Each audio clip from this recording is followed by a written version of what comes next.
Well, Coach, as always, we appreciate the time, and the magnitude of the Rose Bowl sinks in very quickly when you got the invite, I'm sure. But how much different is it when the team gets on the plane, when you arrive here the last couple of days, going through practice, actually being on site and knowing the game is now not weeks but days away?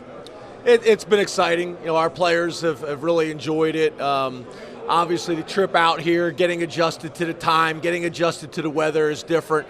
The closest I had ever got to the Rose Bowl before is I was a GA, drove my 1988 Honda Accord 37 hours from Philadelphia to Pullman, Washington. I showed up a month after the Rose Bowl. That's about as close as I had gotten before this. So it's been great.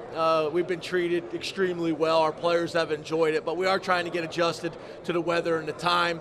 Having dinner last night at the Rose Bowl, it's a great setting.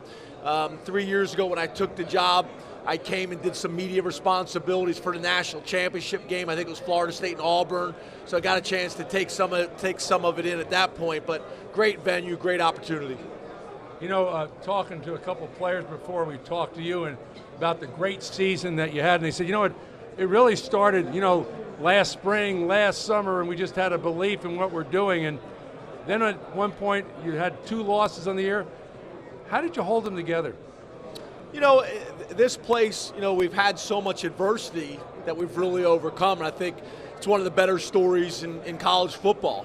Our players are resilient. I think that's probably the best word to describe our guys. Our losses, Michigan's a good football team. It was on the road. So to be honest with you, we've had so much adversity the last couple of years. The more challenging thing for us is how do we handle success? That was our biggest challenge this year. Our guys have tremendous belief. We've got really strong relationships in our locker room has really been the difference for us. And we've grown. We've grown every single week. That's something I'm really proud of as a head coach over my 6 years. That's been something we've been able to do pretty well, is get better as the season's gone on. And we stuck to our plan. Coach, we talked before. Now, can you tell everybody how you felt to be nominated for the Eddie Robinson Award? Yeah, that was something that was very, very significant to me. I think, obviously being an African-American football coach and have the opportunity to be nominated for that award means the world. And I don't want to sound biased, but means probably more to me than a lot of other people. I remember being a young coach at the convention, and Coach Robinson was still involved, and I'd see him and I'd sprint down the convention to kind of introduce myself to him, and he was getting older at that point. So kind of a mentor from afar for me, and a guy that I always looked up to in the profession. So yeah, very, very special for me to be nominated for that award and maybe an opportunity. Coach, as you mentioned, the program has overcome adversity. This team in 2016 overcame a ton with injuries. Now they have to overcome a little bit more with 2 suspensions to some key players. Which guys will have to step up in the absence of Saeed and Manny, and how much will it help those guys to have done this under different circumstances, but to have overcome adversity already this year? Yeah, you talk a little bit, we talked a little bit earlier about the Michigan game and the adversity early in the season.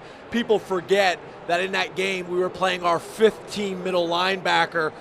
We had put in 2 or 3 walk-ons that have been great players for us and really did a good job, but we just kind of kept battling. We were able to get some of those guys back, but just kind of throughout the season, there've been a number of guys that have stepped up for us. Probably the unit that doesn't get enough credit, that we don't talk about enough, is special teams. It's an area we probably improved as much as anything. Blake Gillikin came in as a true freshman, punted extremely well. Also just got a 4.0 GPA, I might add. Impressive. In the Schreier's Honors College at Penn State. Tyler, our kicker, has been as consistent as anybody in the country. We've done a great job there. Joe, our kickoff guy, has been a big story early on. He kind of had a target on his back. He was one of the more physical kickers in college football, but his consistency on kickoff and kicking the ball out of the end zone, that's probably an area that hasn't got enough credit. We've talked about the offense, the transformation on offense. I don't think we've talked enough about the transformation in special teams. Coach, in sports, we talk so much the importance of momentum. And as I was watching your game against Ohio State, and you're really on the verge of losing that game. They line up for a field goal, you block it, you return it for a touchdown. And it seemed like all the momentum went with the Penn State Nittany Lions, and that team caught on fire the rest of the year. And it's just amazing what that one play can do to a football team. Yeah, you're exactly right, Coach. And I think you know as well, playing at Penn State is a tough place to play. Also happens to be a whiteout. So we were able to get some momentum in that game. The stadium went crazy. We were undefeated at home all year long. That helped us. But you're exactly right. We built momentum. We built confidence, which we all know how important that is. I think people also forget, I think a big factor in that win was my first year, we took Ohio State, who won the national championship game, to double overtime. So it's not like this is the first time we've been competitive against those guys. And I think that game had a big impact on the game this year. That's another storyline that I don't think's been talked about a whole lot. So, yeah, I think the momentum, I think the confidence has been a big part of it, and Ohio State was a big part of that. I hear you talk about the whiteout. Can you talk about the fans, like how much of an impact and a role that they're playing when you come to Beaver Stadium and you see the whole stands is just all white? Can you talk about that? I never truly understood home field advantage because I never had been at a place that had it. Yeah. I was always going in the stadiums where there was 100,000 people booing at us. Right. So to have that on your side is a tremendous opportunity. For a defensive lineman, there's not a better situation to be in because a lot of people have to use silent cadences and things like that. We've tried to kind of extend this whiteout. We're calling for a whiteout in the Rose Bowl as well. I put out a tweet, all white everything. Yeah. I'm talking about, you would look great in a white leisure suit. I'm just telling you right now. He has the shoes. I've seen them before. They're fantastic. I say white pants. People say, Coach, you can't wear white pants this time of the year. I disagree. Nothing better than white pants. So, we feed off of our fans. We've got a tremendous community. It's been unbelievably supportive of us.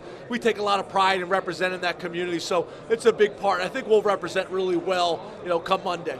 For what it's worth, you can wear anything you want when you're in LA. We're this close to Hollywood, I think you can get away with pretty much anything. Hey, we'd be remiss not to ask about USC before you actually line up against them. As hot as you guys are with 9 straight, they've obviously reeled off 8 in a row. Completely different team from the one that lost to Alabama. And nationally, that's the last time a lot of people saw this USC team. You've seen them, you and your staff have broken them down on film. What makes them dangerous? Well, I think, it's interesting because if you go back to what the committee has said in the past, that you can overcome early setbacks, I think you can really make an argument for USC or for Penn State that probably these two teams may be playing the best football in the country at the end of the season. We had some setbacks early that people had a hard time overlooking, but they're talented. I mean, Coach, we both know, for the history of college football, they've always been one of the more talented teams in the country in a state like California that produces a bunch of players. Their quarterback has been the biggest change for them. He's played extremely well. You look at him, he looks like a pro-style quarterback, big, strong, physical, quick release, but he also has what you have to have in quality. He's able to extend plays. They got kick returner, punt returner, Notre Dame Saul that can change the game at any moment. So we're playing with a lot of confidence right now. It's a tremendous challenge. I know it's one of the hottest tickets in the country. So it's awesome. I mean, what a better story to write. USC, one of the more storied programs in college football. Penn State, one of the more storied and historic programs in college football, coming back together. I think 1923, we faced each other in the first Rose Bowl, in this stadium. What a better story. What a better story could be written for college football in our seasons. Well, and you and your team have written a terrific story this year as well. James, as always, we appreciate the time. You've been wonderful with your time with us this year. Wish you the best of luck against USC and the Granddaddy. Guys, thank you so much.